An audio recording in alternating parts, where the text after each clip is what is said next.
Hey guys, today I'm going to try something different. I don't really post dashcam videos, but I think I'm going to start. About a year ago, I was given a dashcam for Christmas. You see, a couple months prior to that, back in October, I had gotten into an accident that had totaled my car.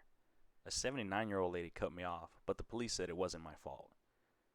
And although this year I've captured many idiots on the road, there's something that I want to talk about that has been gradually getting worse, especially here in Texas, and that is road rage. Now, I always hear, don't engage with someone who is road raging because you never know what they could have. There's a 50-50 chance that person could be carrying a gun, and it is not worth taking the chance to risk your life and the lives of others on the road to find out if they do have a gun.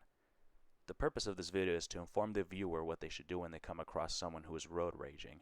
I will also show what not to do and explain another important reason why nobody should start or engage in road rage. Now I'm going to pause the video here because this is where it starts. I'm minding my own business driving home. I just got out of work on a Saturday and it's around noon, when suddenly this truck right here was trying to pass up me and another car who was driving right beside me. When the car beside me had backed off a bit, this guy cut him off at the yellow light and was trying to catch up to me now. Well, as he's passing me, he shoots me the finger, so I shoot mine back, which was my first mistake. He then suddenly cuts in front of me, brake checks me, and speeds off. You can still see him shooting the finger at me.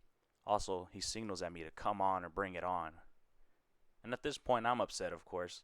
I'm cussing at him, throwing FUs, and calling him and his mama a female dog. Now, I know that I made the mistake of interacting by shooting my middle finger back at him, which is probably what caused him to brake check me. When he sped off, I made my second mistake, and that was me trying to catch up to him. The smartest thing I should have done was slow down and stay back, but I was upset. There being my third mistake, letting my emotions get the better of me and letting anger take control. Now I'm speeding up here, and as you can see, me trying to catch up to him led for him to brake check me again. He is still flipping me off and telling me to bring it on, and I'm still calling him and his mama a female dog. Now there's 3 steps that I made for dealing with people like this on the road.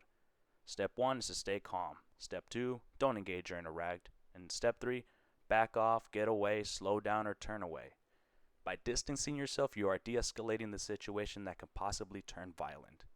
Also, if you're being followed, do not go home. Instead, drive to the nearest police station immediately. At this point, we both know we're coming to a stop up ahead, so I back off a bit. It is really awkward when you come to a stoplight with the person you've been road raging with, but in this case, it was what I really needed to calm down. I took this time to analyze his vehicle, write down his license plate, and determine the make and model of his vehicle.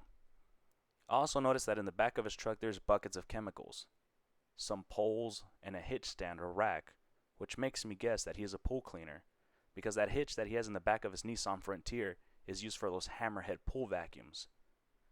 I used to be a pool cleaner myself, so already I know a few things about this guy, and I wonder, gee, will I ever learn more about him? Guess we'll find out soon enough.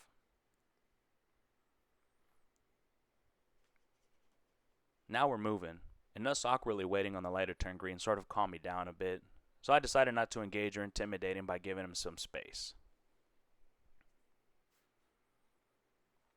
And I checked my camera to see if it was still on and recording. Luckily, it was.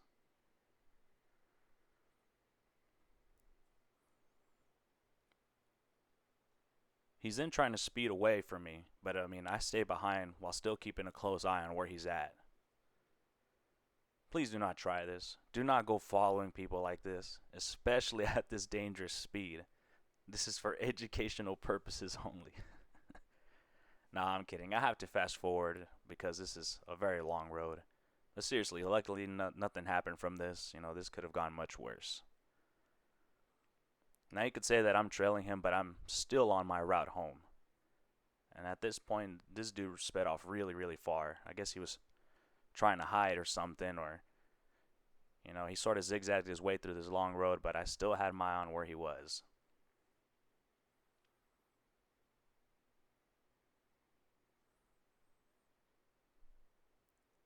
So here's our guy up ahead, right on the right lane.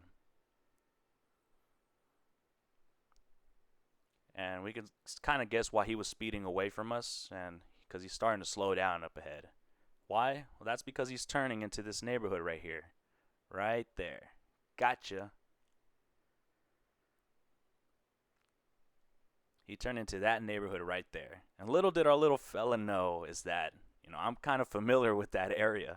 I used to know people that lived there when I was growing up, and we would ride our bikes through this neighborhood after school. And one thing I do remember is that there is a second entrance right up here. So I'm turning in the same neighborhood that he turned into. And I'm thinking I'm going to run into this guy, since he turned into that other entrance back there. That would mean that I would have to turn right here.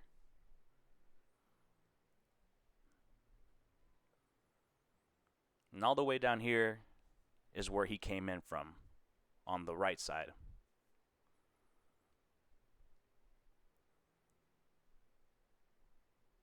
So yeah, I decided to comb out this area of the neighborhood. I want to know where our fella lives. Seemed like he made himself very welcomed around me, so I want to find out where this guy lives.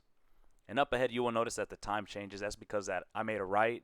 I couldn't find him, so I came back around and made a left this time.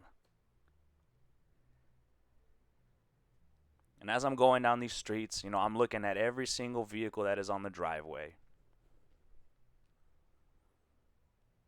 As I'm driving here, I spot one that looks awfully familiar.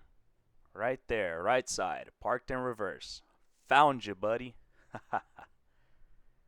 Now, I didn't notice this at the time, but the idiot was right across the street talking to a neighbor. I don't know if you guys noticed. You might have to go back and rewatch it. Now I keep driving so I could turn up to the street here to make a U-turn, to get a better look at our friend here. Now I just want to point out something here, guys. This is why you don't start road raging with people on the street, because you never know who you're messing with. Like, I could have been a serial killer or some psychopath who just wanted a reason to go to jail, right? Or some thug who was looking for a house to do a drive-by. I mean, you never know. Luckily, I'm not like that. The worst thing I'll do is post your address and license plate on YouTube for the whole world to see.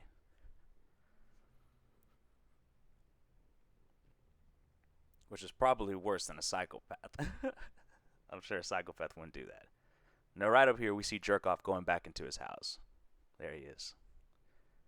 And as I'm passing him up, he turns around and we make eye contact. His face turned pale when he saw me, as it should have. Because like I mentioned, you never know who you could be dealing with on the road, especially nowadays. This guy probably thought to himself when he saw me driving by a second time, damn, now this stranger who I was messing with on the road now knows where I live. I sure hope he doesn't put this on YouTube. Well, anyway, here it is. I hope this video was very entertaining to watch for some of y'all, and I hope we all learned a lesson from this, just like I did. Please stay safe on the road when driving. There is a lot of anger and aggression out there, but the key is to remain calm, ignore them, and back off. Thanks for watching, everyone.